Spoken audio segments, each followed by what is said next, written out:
नाज़रीन आदाब, खैर मकदम में आपका। आप देख रहे हैं जी सलाम। मैं हूं इमरान खान और हाजिर हैं लेकर हम कश्मीर एक्सप्रेस, इसमें अगले 1 घंटे तक अपने जम्मू कश्मीर की हर छोटी बड़ी खबर से आपको रूबरू कराएंगे। आइए आगाज करेंगे हेडलाइंस से। दूसरी बरसी के मौके पर याद किए गए पीडीपी के बानी मुफ्ती मोहम्मद सईद। वजीर आला और पार्टी लीडरान ने दी मजार पर हाजिरी, मरहूम के हक में मांगी दुआए मगफिरत। जी सलाम की खबर पर जागी हुकूमत। प्राइवेट प्रैक्टिस के इल्जाम में स्किम्स के 3 सीनियर फैकल्टी मेंबर मुअत्तल। डायरेक्ट स्किम्स भी हटाए गए ओहदे से। वजीर खजाना की यकीन दहानी, आम बजट में सबके मफाद का रखा जाएगा ख्याल। बजट से कबल जी सलाम से वजीर खजाना की खास बातचीत। 15 घंटे के बाद शहीद पुलिस एहलकार इरशाद एदम शेख की जज्दे खाकी पहुंची भदरवा। पूरे एजाज इकराम के साथ हुई तजहीज और तदफीन। सोपोर धमाके में हुए थे शहीद। और कामयाब साबित हो रही है CM super 50 scheme. Coaching centre में मिल रही तलबा को मुकाबला जाती इम्तहानात की ट्रेनिंग।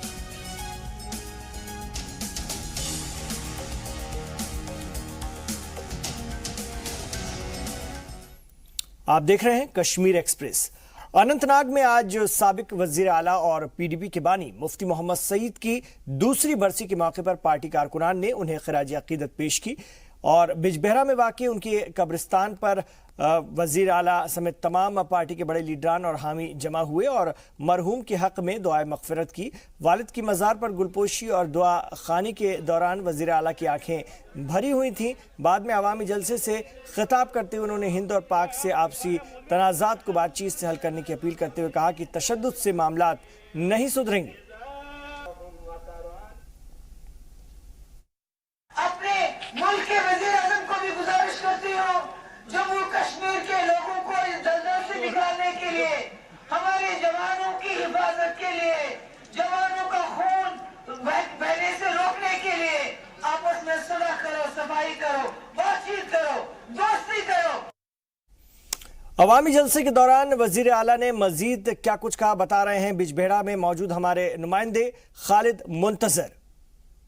पीडीपी के सरबराह और रियासत के साबिक वज़ीर आला मुफ्ती मोहम्मद सईद की दूसरी बरसी आज बिजबेहरा में मनाई गई और इस मौके पे जहां रियासत के वज़ीर आला महबूबा मुफ्ती मौजूद थी, वहीं पे पार्टी के बाकी लीडरान ने भी आज मकबरे पे हाजिरी देकर गुलबारी की। इस मौके पर रियासत के वज़ीर आला ने अमन के पैगाम को एक बार फिर आम करते हुए अपने वर्करान से खिताब करते हुए कहा कि सरहद पे मरने वाला हो या वादी कश्मीर में फिदायीन अटैक के दौरान मरने वाला मिलिटेंट, सभी कश्मीरी होते हैं और इससे कश्मीर के कब्रिस्तान ही आबाद होते हैं और बात बंदूक से या गोली से नहीं बनने वाली है और अगर बात बनेगी तो वो बोली से ही बनेगी। और यही मुफ्ती मोहम्मद सईद का भी ख्वाब था और नारा था। उन्होंने अपने वर्करान पे जोर देते हुए कहा कि वो एक अहम मिशन पे है और उस मिशन पे है जो मिशन अमन की ओर जाता है। उन्होंने लोगों से यही अपील की कि वो वादी कश्मीर में बहाल अमन के लिए पीडीपी का साथ दे। कैमरा पर्सन प्रिंस अल्ताफ के साथ खालिद मुंतजिर, जी मीडिया नेटवर्क, बिजबेहरा, अनंतनाग।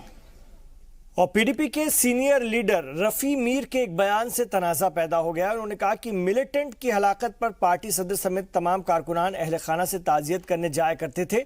उनका कहना है कि ताज़ियत पर कोई रोक नहीं है। श्रीनगर में सहाफ़ियों से बात करते हुए उन्होंने कहा कि आखिरत में किसी का क्या मकाम होगा इसका फैसला ऊपर वाला करेगा। उन्होंने कहा कि गुज़िश्ता 2 सालों के अंदर वादी के हालात में कदरे बेहतरी आई है। उनका कहना है कि हुकूमत तरक्याती मंसूबों को पाए तकमील तक पहुंचाने के लिए पुरअज़्म है। पंचायत इलेक्शन को हुकूमत के लिए एक बड़ा चैलेंज बताते हुए रफ़ी मीर ने कहा कि अवाम अब बिला खौफ के अपने नुमाइंदों को मुंतखब कर रही है। पीडीपी का एक नजरिया था, जब भी कहा कोई मिलिटेंट मारा गया वो ताज़ियत के लिए मैं भी जाता हूँ और हमारी जो उस वक्त प्रेसिडेंट थी वो भी जाती थी। बाकी शहीद होना या ना होना वो अल्लाह के पास है, कौन शहीद हुआ कौन नहीं हुआ मुझे लगता है इस पर हम बात नहीं करें। हमारे एतिकाद में कोई फर्क नहीं आया किसी का, चाहे वो सीआरपी का बंदा हो जो बहुत ही दूर से आया हो और अगर मुसलमान भी ना हो, या कोई ऐसा बच्चा जो हमारा मिलिटेंट है वो मारा जाएगा, उसको ताज़ियत करने में कोई रुकावट नहीं। अलबत्ता ये सिक्योरिटी सिचुएशन पर डिपेंड है। लेकिन अब काफ़ी मुद्दत हुई कि हम इलेक्शन टालते रहे, इसलिए कि खून खराबा ना हो, वायलेंस ना हो। लेकिन अब चूँकि वक्त गया और इस वजह से काफ़ी नुकसानात हैं जमहूरी इदारों को भी, सियासी इदारों को भी, और जो रूरल एरियाज़ हैं उनकी डेवलपमेंट को भी। इसलिए वो लेकर गवर्नमेंट ने एक फैसला किया है और हमारी कोशिश होगी एक वायलेंस फ्री इलेक्शंस हों, लोग अपने नुमाइंदों को चुने, और उस वजह से हमने एक बहुत। और कोकरनाग से पीडीपी रुकने असेंबली एडवोकेट अब्दुल रहीम ने भी वजीर आला के मौक़िफ़ की हिमायत की है। बरसी में शामिल होने आए पीडीपी लीडर ने जी सलाम से बात करते हुए कहा कि फौज से सियासी मसाइल हल नहीं हो सकते।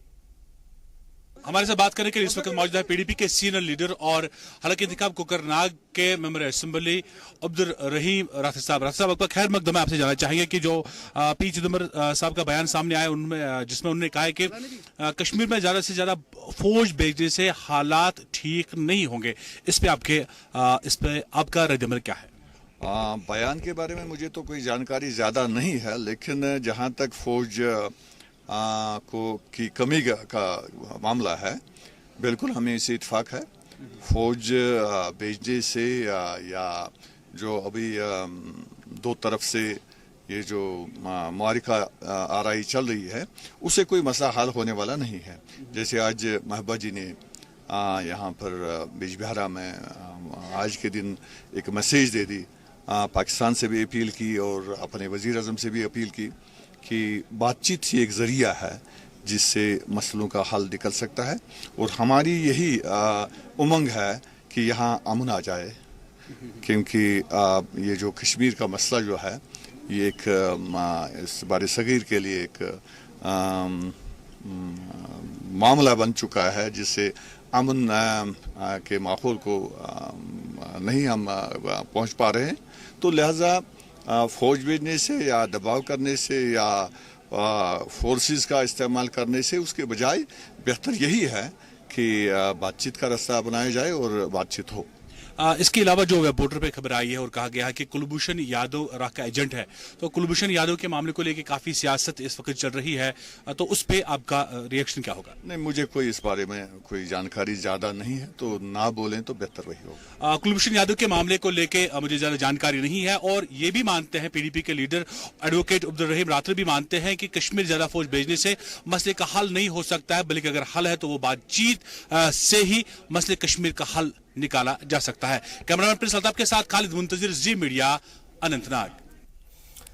उधर इस मौके पर जम्मू में भी पार्टी दफ्तर में एक प्रोग्राम का एहतमाम किया गया और बानिए पीडीपी को खराज अकीदत पेश की गई। इस मौके पर काबीना वजीर चौधरी जुल्फिकार अली और पार्टी के दीगर लीडरान भी मौजूद थे। मरहूम मुफ्ती मोहम्मद सईद को बेलाग और हकीकत पसंद लीडर बताते हुए पार्टी लीडरों ने उन्हें बेहतर मुंतजिम करार दिया। हमसे जुदा हो गए थे और हम सब जम्मू प्रोविंस के पार्टी के कार्यकर्ता वर्कर्स यहाँ पे इकट्ठे हुए हैं, लीडर्स यहाँ हमारे आए हैं जो उनको श्रद्धांजलि दिन से देना चाहते हैं यहाँ पे, क्योंकि मुफ्ती साहब का कंट्रीब्यूशन ना सिर्फ रियासत के लिए है बल्कि सारे मुल्क के लिए। He was not a leader but he was a statesman, और उन्होंने एक जिस तरीके से अपने 60 साल की राजनीति की, उन्होंने एक पॉलिटिकल सिस्टम का दूसरा नाम चेंज किया, एक पॉलिटिकल सिस्टम का डिस्कोर्स बदला इस रियासत में।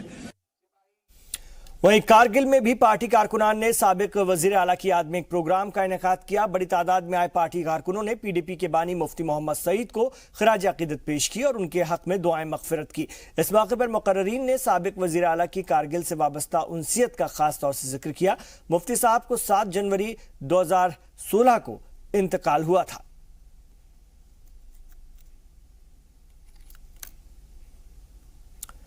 ग्यारह जनवरी को रियासत का आम बजट पेश होने वाला है। वजीर खजाना हसीब दराबू असेंबली में अपना चौथा बजट पेश करेंगे। जी सलाम से खास बातचीत में उन्होंने कहा कि 3 साल की कोशिशों के नतीजे में रियासती मईशत पटरी पर लौटने लगी है। उन्होंने कहा कि आम बजट में सबके मफाद में ख्याल रखा गया है। रियासती सरकार जो है ये इस जम्मू कश्मीर इकॉनमी में सबसे ज़्यादा खर्च करने वाला फ़र्द है। तकरीबन 80,000 करोड़ रुपया रियासत सरकार खर्च करती है। पहले 3 साल जिन 3 साल में मैंने बजट पेश किए, सबसे बड़ी चैलेंज ये थी कि सिस्टम को सुधारना कैसे है, क्योंकि एक बहरवी का आलम था, फाइनेंशियल बदनिज़ामी का आलम था, लाइबिलिटीज़ थी, पिछले पैसे सैलरीज नहीं मिलती थी लोगों को, जीपी फंड नहीं मिलता था, तो एक अनप्रोफेशनली मैनेज सिस्टम था। तो 3 साल इसको ठीक करने में लगे। और अगर आपको याद होगा, मैंने पहले दिन ही कहा था कि 2.5-3 साल तक आप इसमें थोड़ा सपोर्ट करें, सिस्टम को ठीक करेंगे। तो आज ये बता सकता हूँ मैं आपको कि जो फाइनेंशियल सिस्टम हमारा है काफ़ी सुधर गया है, और इंशाल्लाह आप इस बजट में आप कुछ चीज़ें देखेंगी जो शायद पहले मुमकिन ना थी। तो ये एक सेंट्रल गवर्नमेंट का पैकेज है जिसको मैंने अपना कॉम्प्लीमेंट करके निकाल दिया। जो स्टेट गवर्नमेंट का पैकेज है वो इंशाल्लाह हम अपने बजट में पेश करेंगे। जो सेंट्रल गवर्नमेंट का पैकेज था वो महदूद था एक कैटेगरी के लिए, उनको हमने अपना हिस्सा दे दिया। जो हमारे अपनी इंडस्ट्री है, अगर आप मान के चलिए कि जो जिनका सेंट्रल गवर्नमेंट का फ़ायदा हुआ ऐसा होगा 450 यूनिट है, क्योंकि इनकी कैटेगरी थी। बाकी जो हज़ारों हैं वो हमारे पास आते हैं, तो उनके लिए इंशाल्लाह बजट में कुछ ना कुछ होगा। अब जर्नलिस्ट हमारे जितने भी हैं एक्रेडिटेड जर्नलिस्ट के लिए हमने काफ़ी कुछ किया हुआ है। तो इंशाल्लाह बजट में, हर बजट में कुछ ना कुछ होता रहता है, क्योंकि हर फाइनेंस मिनिस्टर ये चाहता है कि उसका बजट सराहा जाए अखबारों में और न्यूज़ चैनल्स में, तो कुछ ना कुछ गुडीज़ तो मिलते ही हैं। तो इंशाल्लाह उम्मीद रखिए इस वाले में भी कुछ ना कुछ होगा। कितनी भी सरकारें बदली, कितनी भी डिफरेंट पार्टीज हुकूमत में आई, जो 91 के रिफॉर्म्स थे उनको किसी ने नहीं बदला। गरज ये कि नेशनल लेवल पे इकोनॉमिक पॉलिसी का एक ब्रॉड कंसेंसस बन गया जो अब टूट रहा है, लेकिन 91 से लेकर 2011 तक बिल्कुल नहीं बदला। हालांकि उसमें कहीं कांग्रेस सरकार आई, बीजेपी सरकार आई, अटल बिहारी वाजपेयी की सरकार आई, लेकिन जो broad thrust of economic policy था वो चला, आज भी चल रहा है। अब लग रहा है थोड़ा सा इसमें शायद वो कंसेंसस टूटे, लेकिन आज तक चल रहा है। मैं यही उम्मीद करता हूं कि यही कंसेंसस यहां बना रहे। और पीडीपी का अंदरूनी इंतशार अब सामने आने लगा है। गुज्जर बरकवाल बोर्ड के सदर और सीनियर लीडर जफर अली खटाना ने अपने हामियों के साथ पार्टी की रुकनियत से इस्तीफा दे दिया है। जम्मू में सहाफियों को इस फैसले की जानकारी देते हुए खटाना ने पार्टी सदर पर कम तजुर्बेकार उन्हें बताते हुए हुकूमत में शामिल वज़रा पर बदनवानी का इल्जाम आयद किया है। खासतौर पर उन्होंने वजीर रसद और खुराक चौधरी जुल्फिकार अली का नाम लेते हुए कहा कि उनकी जायदाद की जांच होनी चाहिए। मुफ्ती साहब ने हमें पीडीपी हुकूमत बनाते वक्त ये ख्वाब दिखाए थे और जो वादे हमसे किए थे, आज की डेट में वो वादे बिल्कुल कहीं हमें नज़र नहीं आ रहे हैं। सिर्फ करप्शन है। हमारे एक वज़ीर हैं चौधरी जुल्फिकार अली, जो जुमा 8 दिन में करोड़ों करोड़ों के मालिक हो गए। आज 400-500 करोड़ की उनकी जायदाद है। यहाँ से लेकर दुबई तक के में उनकी जायदाद के चर्चे हैं। ज़रा तहकीकात की जाए। अपने मफादों के लिए वो कौम को कुर्बान कर रहे थे और हमारी कम्युनिटी के साथ इस सरकार में काफ़ी अत्याचार और जुल्म हो रहे थे। इनके घर तोड़ दिए गए, इनके रास्ते बंद कर दिए गए। हमारी वज़ीर आला को भी एक ऐसे करप्ट माहौल ने घेर लिया कि शायद उनके पास कुछ थोड़ी सी तजर्बे की भी कमी थी, तो वो उस माहौल से बाहर निकल ना पाई और अवाम की उमंगों का खून होता गया। वो वादे ख़त्म होते गए और उसकी जगह करप्शन, लूट खसूट इन चीज़ों ने ले ली, जिस माहौल के साथ हम चल नहीं सकते। और जफर खटाना का पार्टी छोड़ना पीडीपी के लिए खतरे की घंटी साबित हो सकती है। हालांकि पार्टी पर वजीर आला की गिरफ्त मजबूत है। कानून साज काउंसिल के मेंबर जफर इकबाल का कहना है कि पार्टी आला को, अगर हम बात करें वजीर आला को, पार्टी और आवाम की पूरी हिमायत हासिल है और वो अवामी फलाह और बहबूद के लिए हर मुमकिन कोशिश कर रही है। नेशनल कॉन्फ्रेंस कांग्रेस के इल्जामात को लेकर हम सीधे पहुंचे मेंबर लेजिस्लेटिव काउंसिल और पीडीपी के सीनियर लीडर जफर साहब के पास। मरहत साहब, बहुत बहुत शुक्रिया। ये जो इनके इल्जामात हैं, इल्ज़ाम नंबर 1 कि आप उन्हें मौका नहीं देते हैं बोलने का। चेयरमैन साहब को डायरेक्शंस हैं कि एनसी और कांग्रेस की जो जुबान है उसको बंद रखा जाए। देखिए, मफरूज़ा होता है। मफरूज़े की बुनियाद पर जो चाहें आप कह सकते हैं। और आपने इल्ज़ाम की बात कही, ये मैं समझता हूँ सरासर चेयर की तौहीन है ऐसी बात कहनी। ये उस चेयर पर जिस पर इन्होंने खुद भी भरोसा जाहिर किया है, मैं समझता हूँ इससे बड़ी कोई तौहीन चेयर की नहीं हो सकती। ये कहना कि चेयरमैन किसी रूलिंग पार्टी या किसी शख्स के डायरेक्शन पे काम करते हैं। दूसरा, आप गैलरी में बैठे होते हैं, हमें बल्कि चेयरमैन साहब से कभी कभी गिला होता है कि जब बोलने का मौका आता है, आपने भी देखा होगा कि शुरू होता है एनसी से, उसके बाद कांग्रेस की बारी आती है, उसके बाद भाजपा, फिर चौथे नंबर पर पीडीपी को बोलने दिया जाता है, फिर वही दोहराया जाता है। जबकि हमने कहा था कि इसको वाइस वर्सा में चेंज साहब, आपसे उम्मीदें बहुत ज़्यादा थी कि आपने अपोजिशन में बहुत कुछ देखा। पीटीपी ने जो कुछ पीडीपी को गुजरना न पड़ा, सफ़र न करना पड़ता, वो आज नेशनल कॉन्फ्रेंस कांग्रेस न करे। जो लोग आप माजी के तजुर्बात को देख चुके हैं, कैसे बेहतर माहौल बनाया जाए ताकि अवामी इश्यूज़ और ये जो पैसा है ये ज़ाया न हो जाए?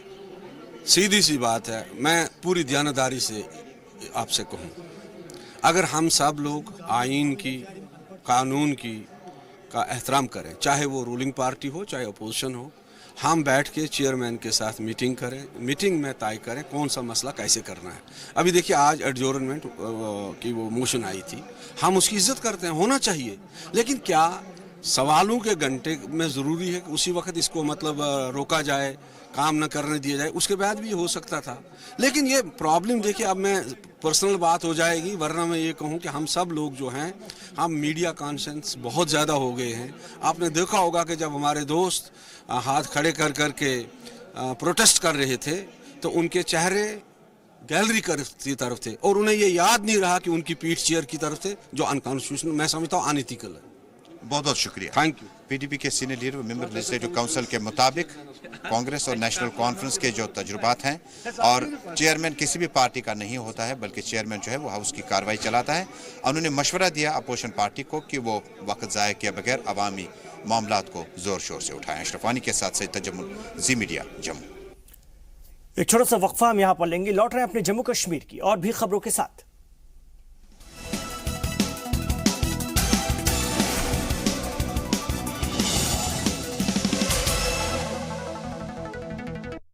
ब्रेक के बाद खैर मकदम में आपका, आप देख रहे हैं कश्मीर एक्सप्रेस। हुकूमत ने Sher Kashmir institute of medical science SKIMS के director professor doctor A.K. Ahangar को उनके ओहदे से हटा दिया है।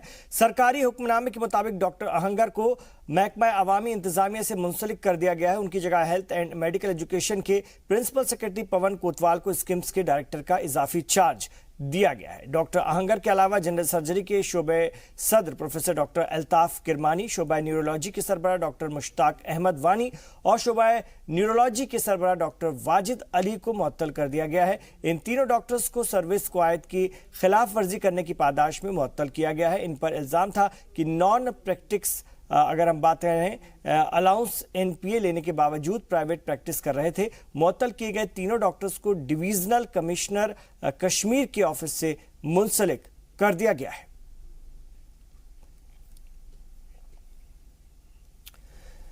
दरअसल ये सारी कार्रवाई जी सलाम की मुहिम के पेश नजर हुई है। सूबे में महकमा सेहत की लापरवाही के साथ साथ हमने इस खबर को बार बार दिखाया था कि किस तरह NPA लेने के बावजूद सरकारी डॉक्टर प्राइवेट प्रैक्टिस कर रहे हैं। नाजरीन भी जी सलाम की इन कोशिशों को सराह रहे हैं। उन्हें उम्मीद है कि जी सलाम अवामी मसाइल और मुश्किलात को जम्मू कश्मीर में ऐसे ही उठाता रहेगा। इन्होंने एक डिटेल निकाली थी कि कुछ डॉक्टर्स जो हैं वो नॉन प्रैक्टिस के अलाउंस जो हैं वो ले रहे हैं सरकार से, उसके बावजूद वो सरकारी नौकरी करने के बावजूद वो जो प्रैक्टिस करते थे प्राइवेट, उसके ऊपर जो जी सलाम की मुहिम के बाद गवर्नमेंट ने एक्शन लिया, तो हम इसको बड़ा सपोर्ट करते हैं। मुझे लगता है कि ये एक सराहनीय कदम है कि सरकार ने इसके ऊपर एक्शन लेते हुए जो आम लोग हैं जिनको की परेशानी होती है, क्योंकि कुछ लोग जो हैं वो प्राइवेट जो है फीस जो डॉक्टर्स की है वो नहीं दे पाते हैं, तो उनकी सहूलियत के लिए सरकार ने जो एक्शन लिया डॉक्टर्स पे, ताकि जो है डॉक्टर जो है वो प्राइवेट प्रैक्टिस जो है ना कर पाएं, उसके सिलसिले मुझे लगता है कि ये एक ऐतिहासिक कदम है और मैं प्रेस करता हूं जी सलाम का और मैं थैंक्स भी करूंगा। हाल ही में जी सलाम ने एक स्टोरी चलाई थी जो कि डॉक्टरों पे थी, जो डॉक्टर 1.5 लाख रुपए सैलरी लेते हैं और प्राइवेट प्रैक्टिस भी करते हैं। जी सलाम का मैं शुक्रिया करता हूं कि उसका एक्शन लिया गया, क्योंकि श्रीनगर का डायरेक्टर भी हटाया गया, कुछ डॉक्टर भी हटाए गए हैं, तो जी सलाम की वजह से आम पब्लिक को भी फ़ायदा हुआ। ये गलत बात है कि आप इतनी सैलरी लेते हैं और प्रैक्टिस करते हैं, अगर इनकी ट्रांसफ़र हो जाती है कहीं तो ये 5-5, 6-6 लाख देकर दोबारा वापस आ जाते हैं। मैंने अभी थोड़े दिन पहले ही जी सलाम पे डॉक्टरों की जो स्टोरी देखी, जिसमें बताया गया था कि ये 1.5 लाख रुपए सैलरी लेते हैं और प्राइवेट प्रैक्टिस करते हैं, और जी सलाम की स्टोरी चलने के बाद जो गवर्नमेंट ने एक्शन लिया और बहुत से डॉक्टरों को सस्पेंड भी किया है, और उनको और आवाम उनका शुक्रिया अदा कर रही है जी सलाम का, जिन्होंने ये स्टोरी दिखाई और लोगों उनको गुमराह कर रहे थे जो डॉक्टर बाकी लोगों को प्राइवेट प्रैक्टिस करके। इसलिए जी इस्लाम का सभी लोग शुक्रिया अदा कर रहे हैं। और सोपोर धमाके में शहीद हुए जम्मू कश्मीर पुलिस के एएसआई इरशाद अहमद शेख को आज पूरे सरकारी एजाज के साथ सुपुर्द खाक किया गया। उनकी तजहीज और तदफीन उनके आबाई शहर भदरवा में अंजाम पाई। मरहूम के जनाजे में कसीर तादाद में लोग शामिल हुए। इस मौके पर डीडीसी और एसएसपी डोडा समेत जिले के तमाम आला अफसरान मौजूद थे। वाज़ेह कि शहीद हुए 3 जवानों की तदफीन कल ही हो गई थी, लेकिन इरशाद अहमद की लाश ताखिर से पहुंचने के सबब उन्हें आज दफन किया गया। अहले खाना के साथ साथ मकामी लोग शहीद के तई इस तरह की बेरखी से काफी नाराज दिखाई दिए। पहले उनकी लाश को चॉपर से डोडा लाने की बात कही गई थी, लेकिन बाद में उनकी लाश को सड़क के रास्ते भेजा गया। अहले खाना ने शहीद के लवाहिकीन को सरकारी नौकरी देने का मुतालबा किया। वहीं एसएसपी ने यकीन दिलाया कि शहीद के अहले खाना को किसी तरह की परेशानी नहीं होने दी जाएगी। जब आर्मी के लिए ये हेलीकॉप्टर है, सीआरपी के लिए हेलीकॉप्टर अपने घर तक पहुंचाते हैं उनको, क्या हमारा बचा नहीं था पुलिस में? इसके लिए कोई यहाँ 11:30 घंटे हमें इंतज़ार करना पड़ा। इसके लिए फिर मोबाइल ये जनाब अमल लगाई तो उसको कब पहुंचना था। यहाँ में परिस्थिति बन गई सारी। भदरवा के लोग जो ये थे एक जगह जमा हुए थे, अभी पहुंचेगा हेलीकॉप्टर, अभी पहुंचेगा। कहाँ हेलीकॉप्टर? अब गवर्नमेंट से यही चाहते हैं, इसका है ही नहीं कोई बेचारे का। इसके बच्चे हैं 2-3 लड़कियां हैं, लड़के हैं 2-3, बीवी है, माँ है ज़ईफ़ुल उम्र, वो भी ख़त्म हो जाएगी। अब उसके लिए कुछ एसआरओ कोई फौरन इंतजाम। लड़का है जनाब 19 साल उसकी उम्र है। उसके लिए कोई बेनिफिट मिलना चाहिए ताकि इसका कुछ खर्चा शर्चा निकल जाएगा, मुलाजमत लग जाएगी। यही होता है कि पीछे जो होते हैं लोग रह जाते हैं, उनके लिए वो बनाते हैं कागज शागज। जब पीछे कोई नहीं हुआ तो कौन बनाएगा कागज? जो आज नई पॉलिसी बनी है, जो गवर्नमेंट ने बनाई है, डीजी साहब ने नया इस पिछले 1 महीने से वो लागू हो गई है। उसमें काफ़ी सारी जो सेंट्रल एक्सग्रेशिया, स्टेट की एक्सग्रेशिया वो बढ़ा दी गई है और काफ़ी मतलब 2 फोल्ड से डबल से भी ज़्यादा हुआ है।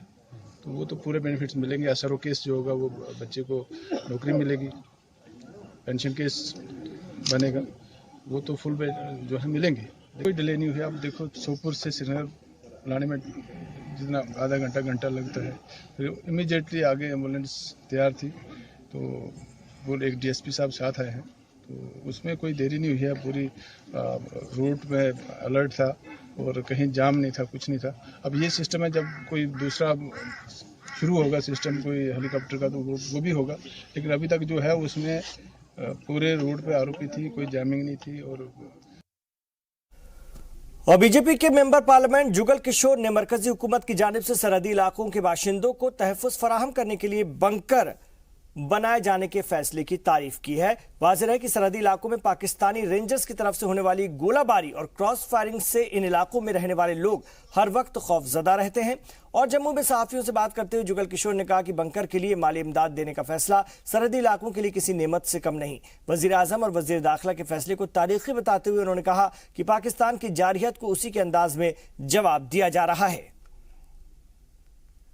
केंद्र सरकार ने जम्मू कश्मीर के उन लोगों के लिए जो कि परेशानियों का हमेशा से सामना कर रहे थे, विशेष तौर पर ये जो हमारा सांबा, कठुआ और राजौरी और पुंछ डिस्ट्रिक्ट है, यहाँ पर रोजाना पाकिस्तान द्वारा जो है वो फायरिंग की जाती है। पिछले दिनों जब आदरणीय राजनाथ सिंह जी बॉर्डर के इस टूर प्रोग्राम पर आए थे, वो खुद लोगों से मिले थे।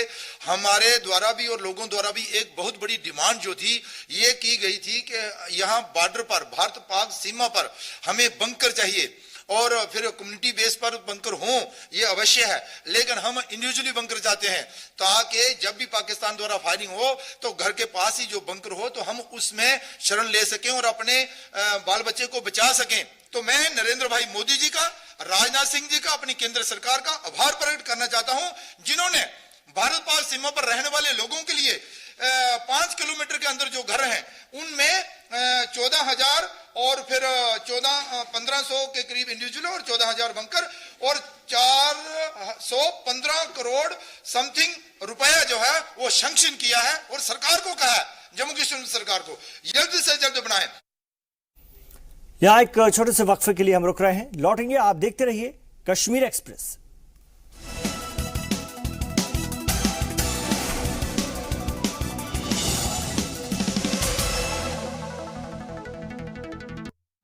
आप देख रहे हैं कश्मीर एक्सप्रेस। कुपवाड़ा जिले में आज पहले अर्बन मॉडल विलेज का संगे बुनियाद रखा गया। लुलाब असेंबली हलके के तहत आने वाला खुमरियाल गांव जिले का पहला ऐसा गांव होगा जिसके शहर की तर्ज पर इसे डेवलप किया जाएगा। यहां पर वो तमाम सहूलियात फराहम की जाएंगी जो शहरों में होती है। देही तरक्याती और पंचायती राज के वजीर अब्दुल हक खान ने आज इसका संगे बुनियाद रखा। इसकी तामीर में तकरीबन 60 करोड़ रुपए का खर्च आएगा।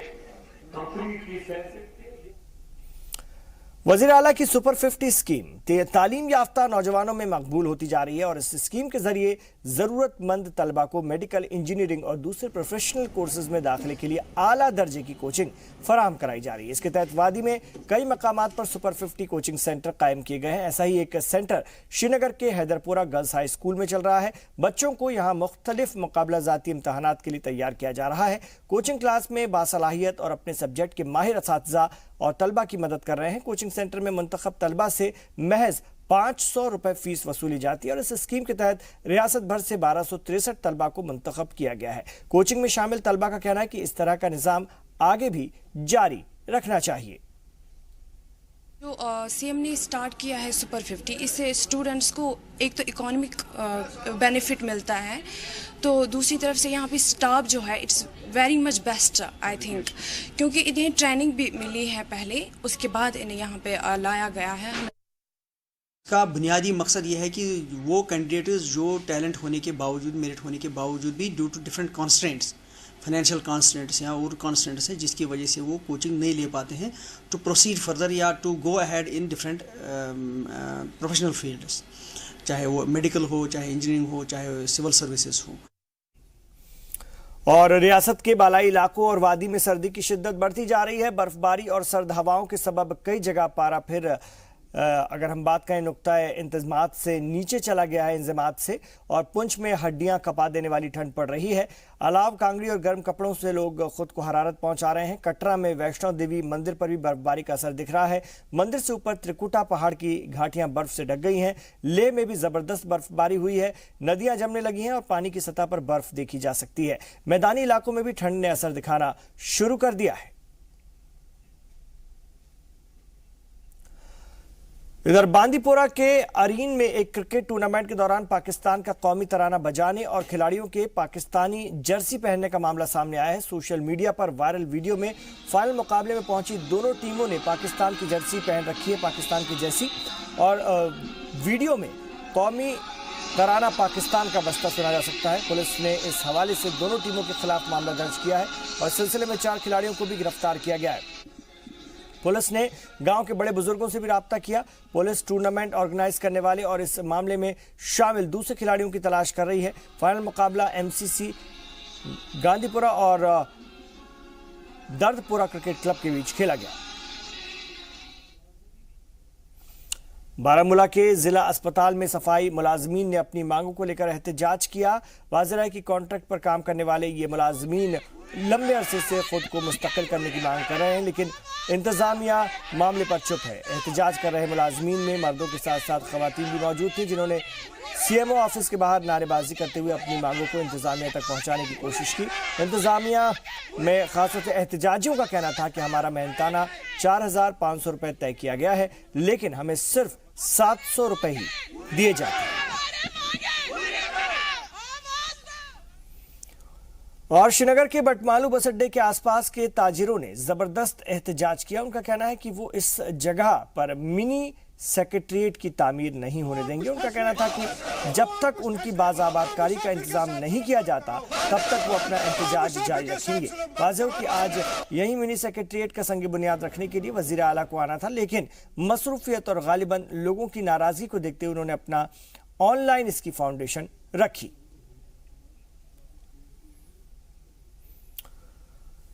बांदीपुरा जिले के सूबल इलाके में आज एसओजी और मार्कोस की मुश्तरका मुहिम के दौरान एक शख्स को खतरनाक असलहे और कारतूस के साथ गिरफ्तार किया गया। गिरफ्तार शख्स की शिनाख्त इदरीस अहमद बाबा के तौर पर हुई है और देर रात पुलिस को एक शख्स के मुश्तबा हालत में देखे जाने की इत्तला मिली थी, जिसके बाद उसे घेर कर गिरफ्तार किया गया। गिरफ्तार शख्स के पास से एक पिस्टल, मैगजीन, एक AK-47, 30 जिंदा कारतूस और ग्रेनेड बरामद किया गया है। पुलिस जराये के मुताबिक आसाम के रहने वाला इदरीस दहशतगर्द तंजीम लश्कर तैयबा के लिए काम करता था। पूछताछ के बाद पुलिस ने उसके खिलाफ आर्म्स एक्ट के तहत मामला दर्ज किया है।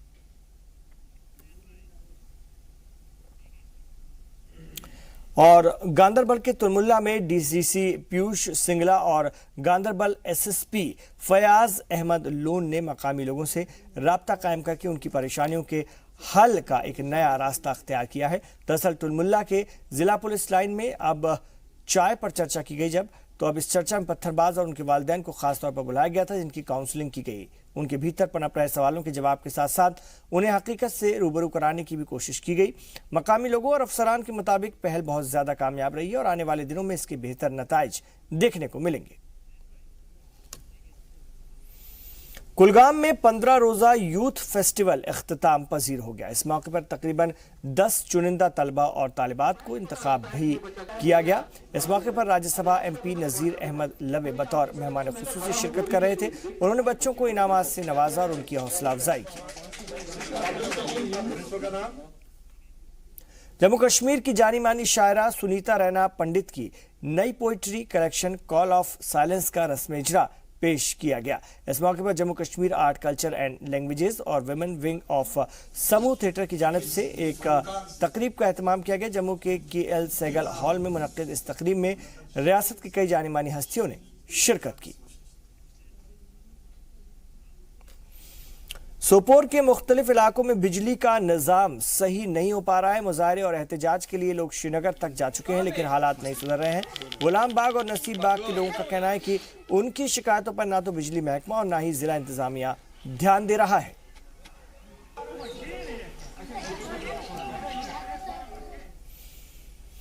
सर्दियों के औकात में वादी में जिंदगी एक तरह से थम जाती है, लेकिन इस दफा खेल के मैदान आबाद हैं, खास करके फुटबॉल ग्राउंड। रियासती फुटबॉल एसोसिएशन की तरबियती कैंप के साथ साथ टूर्नामेंट का भी इनेकाद किया जा रहा है। इस मैदान पर एस्ट्रो टर्फ होने की वजह से ग्राउंड के खराब होने का भी इम्कान नहीं रहता है और घरों में बैठे रहने के बजाय नौजवान सर्दियों में खुद को फिट रखने के लिए मैदान का रुख कर रहे हैं। बच्चे भी ट्रेनिंग में खूब दिलचस्पी ले रहे हैं।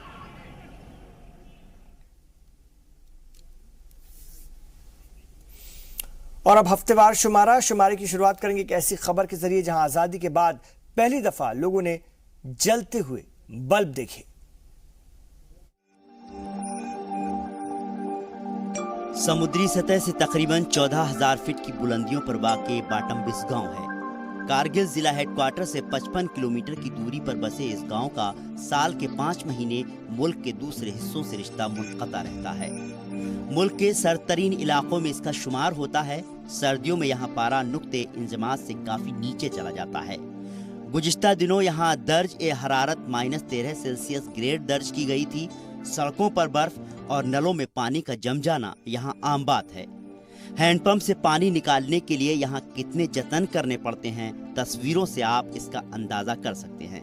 हैंडपंप को भी हरारत पहुँचानी पड़ती है। सर्दी के सबब जगह जगह अलाव जलते रहते हैं।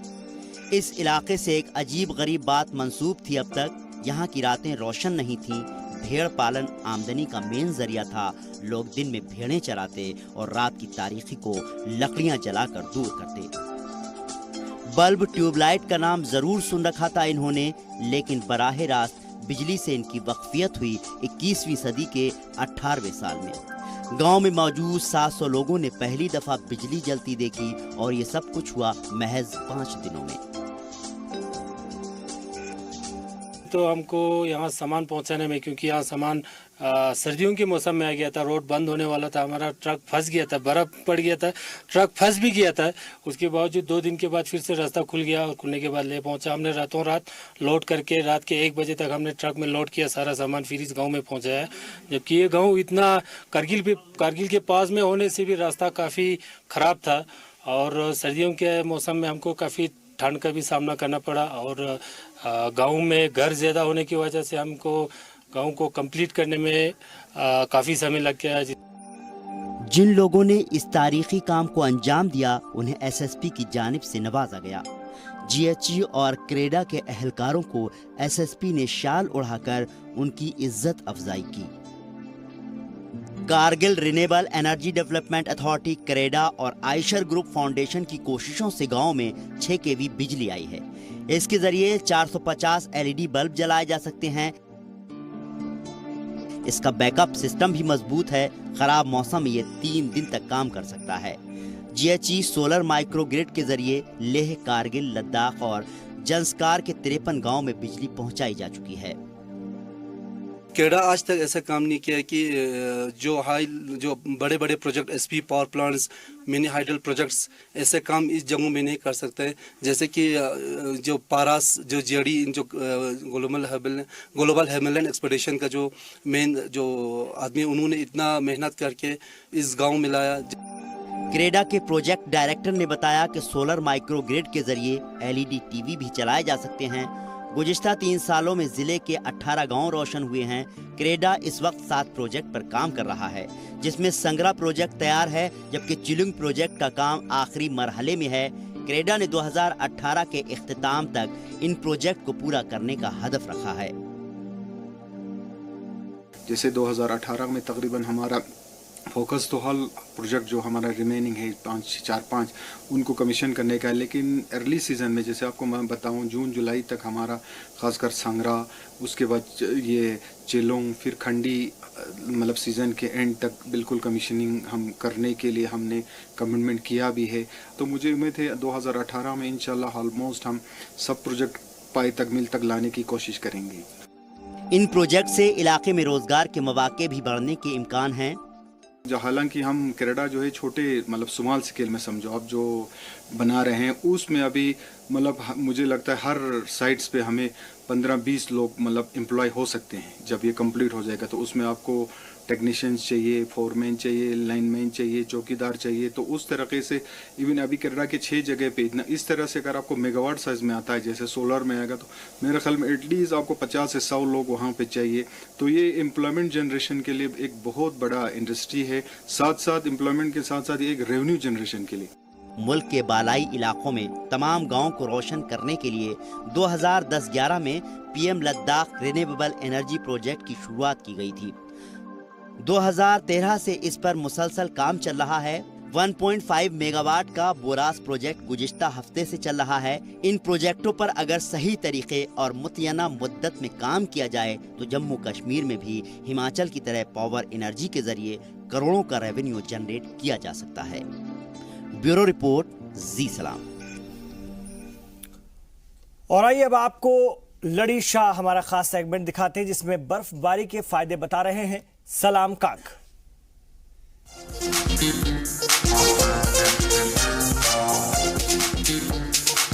लड़ी शाह का रंग वतलावान, खुदा सब अशे हद गो मेहरबान, वल्ल वुच शीन फुलियान, खुदा सब अशे हद गो मेहरबान, खुदायन अशे सूशीन बहार, सफेदी ताल्लु गो सोरी सब्जार, सास बजरंग कशीर बदलान, खुदा सब अशे हद गो मेहरबान, शीन तन से जमींदारी, जमींदार से बढ़ियारी, अन्य से फसला जबर नेरान, खुदा सब अशे हद गो मेहरबान, अन्य से फसला जबर नेरान, खुदा सब अशे हद गो मेहरबान, शीन फुलिया कशीर हिंद शूब, शीन फुलिया कशीर हिंद शूब,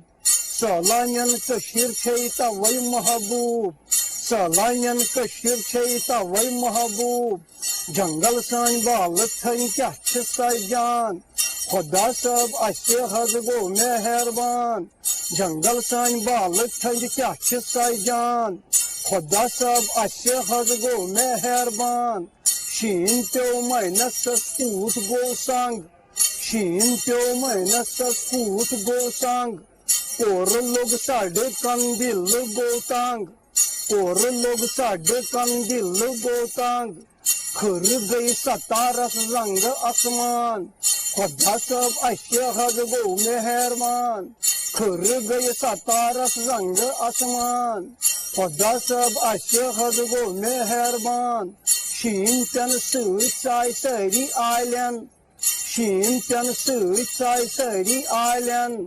दजनस राज करियो खान मालन दजनस राज करियो खान मालन दब सत नत फुटान नल्लुस खान खुदा सब अशहद गो मेहरबान दब सत नत फुटान नल्लुस खान लड़ी शाह कमर रंग वत लावान कांगर गई बेदिस मज वलिन सादर कांगर गई बेदिस मज वलिन सादर सारी वुशनेरस कुठन अंदर सारी वुशनेरस कुठन अंदर बुलावर कांगरी तई कांगश तापान खुदा सब अशहद गो मेहरबान बुलावर कांगरी तई कांगश तापान खुदा सब अशहद गो मेहरबान कोच पत कोच लगे वन हसन जंग कोच पत कोच लगे वन हसन जंग काश फुट नर तई काश फुट जंग काश फुट नर तई काश फुट जंग अड़न छुई फायदे तई अड़न नुकसान खुदा सब अशहद गो मेहरबान काश छुई फायदे तई काश नुकसान खुदा सब अशहद गो मेहरबान जी सलाम आठवार सम खावान खुदा सब अशहद गो मेहरबान लड़ी शाह कमर रंग वत लावान खुदा सब अशहद गो मेहरबान वल्ल वुच शीन फुल्ली आयान खुदा सब अशहद गो मेहरबान।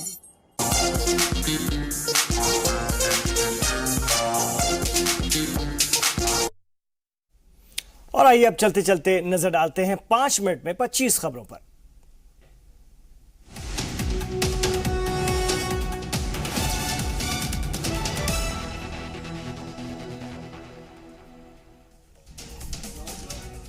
दस मेडिकल एसोसिएशन और 453 डॉक्टरों ने पीएम नरेंद्र मोदी को लिखा खत कर्नाटक हाईकोर्ट के फैसले पर तशवीश का इजहार किया। कर्नाटक हाईकोर्ट ने टोबैको प्रोडक्ट्स की पैकिंग पर 85% नक्श इंतबाह को हटाने का हुक्म दिया था। डॉक्टरों ने कहा लोगों पर जान और पैसों की बर्बादी का खतरा आन पड़ा है। दिल्ली पानीपत नेशनल हाईवे पर कार हादसे में वेट लिफ्टिंग के 4 खिलाड़ियों की मौत। पावर लिफ्टिंग चैंपियन सक्षम यादव समेत 2 लोग जख्मी। जिन खिलाड़ियों की मौत हुई है उनके नाम है हरीश, टिंकू, सूरज। वर्ल्ड चैंपियन सक्षम यादव समेत एक और खिलाड़ी शदीद तौर पर जख्मी, जिनका इलाज दिल्ली के शालीमार बाग इलाके में मौजूद मैक्स अस्पताल में चल रहा है। हादसा इतना जबरदस्त था कि खिलाड़ियों की कार की छत तक उड़ गई। दिल्ली के सिंधु बॉर्डर के पास सुबह 4 बजे हादसा हुआ। खंबे से टक्कर के बाद गाड़ी की छत उड़ी। मुंबई के मोजोज में आग लगने के मामले में पुलिस को बड़ी कामयाबी। मोजोज पब का मालिक युग पाठक गिरफ्तार। पीएम मोदी पहुंचे ग्वालियर। टेकनपुर वाकई बीएसएफ अकादमी में पुलिस कॉन्फ्रेंस से करेंगे खिताब। पीएम रियासतों के डीजीपी और पुलिस आईजी की सालाना तकरीब में शामिल होंगे। वजीर दाखिला राजनाथ सिंह एनएसए अजीत डोभाल भी इस तकरीब में रहेंगे मौजूद। तकरीब में साइबर क्राइम, दहशतगर्दी समेत कई मसाइल से निपटने पर चर्चा हो सकती है। 10 मेडिकल एसोसिएशन और 453 डॉक्टर्स ने पीएम नरेंद्र मोदी को लिखा खत। कर्नाटक हाईकोर्ट के फैसले पर फिक्र जताई। यूपी के वृंदावन में खातून का गोली मारकर कत्ल, अहले खाना का जमीन को लेकर तनाजे का शक, फॉरेंसिक टीम ने सैंपल लिए। यूपी के हापुड़ में कोहरे की वजह से आधा दर्जन गाड़ियां आपस में भिड़ी, 5 लोग शदीद तौर पर जख्मी। तंगधार में आए एवलांच के बाद 11 लाश निकाली गई, 3 लोग बचाए गए। 25 घंटे चला रेस्क्यू ऑपरेशन। जम्मू कश्मीर की वजीर आला महबूबा मुफ्ती ने इस वाकये को लेकर गहरा दुख जताया। दिल्ली में आज सीजन का सबसे ठंडा दिन। सुबह कम से कम दर्जा हरारत 5.6 डिग्री सेल्सियस रहा। महकमे मौसमियात की माने तो अभी और कुछ दिनों तक ठंड रहेगी। पहाड़ों पर बर्फबारी से मैदानी इलाकों में बढ़ी ठंड। दिल्ली समेत पूरे शुमाली हिंदुस्तान में सर्द लहर का कहर जारी। कोहरे की वजह से सड़क, रेल और हवाई सर्विस मुतासिर। मुंबई में कमला मिल्स हादसे में मोजो बिस्ट्रो के 2 मालिकों पर एफआईआर दर्ज। कमला मिल्स कंपाउंड में 14 लोगों की आग से जलकर मरने के बाद मोजो बिस्ट्रो रेस्टोरेंट के खिलाफ केस दर्ज किया गया था। कमला मिल्स हादसा मामले में फायर डिपार्टमेंट ने बीएमसी को सौंपी रिपोर्ट। यूपी के साबिक सीएम अखिलेश यादव ने बीजेपी हुकूमत पर बोला हमला। अखिलेश ने पीएम मोदी पर तंज कसते हुए कहा कि एक बार नोटबंदी फिर से हो जाए तो शायद करप्शन खत्म हो जाए। अखिलेश ने योगी हुकूमत पर हमला बोलते कहा सर्दी में सरकार ने बच्चों को स्वेटर तक नहीं दिया। उन्होंने कहा कि ये स्वेटर भी सरकार बच्चों के खाने का बजट रोक कर दे रही है। चारा घपले में लालू की सजा के सदमे से बड़ी बहन की मौत। कल पटना में भाई के लिए दिन भर दुआ की थी। बिहार के बोधगया पहुंचे तिब्बती धर्मगुरु दलाई लामा। सीएम नीतीश कुमार ने मुलाकात की। पटना में बीजेपी ऑफिस में हिमाचल प्रदेश के प्रभारी मंगल पांडे को एजाज से नवाजा गया। असेंबली इंतखाबात में मिली जीत पर बधाई दी गई।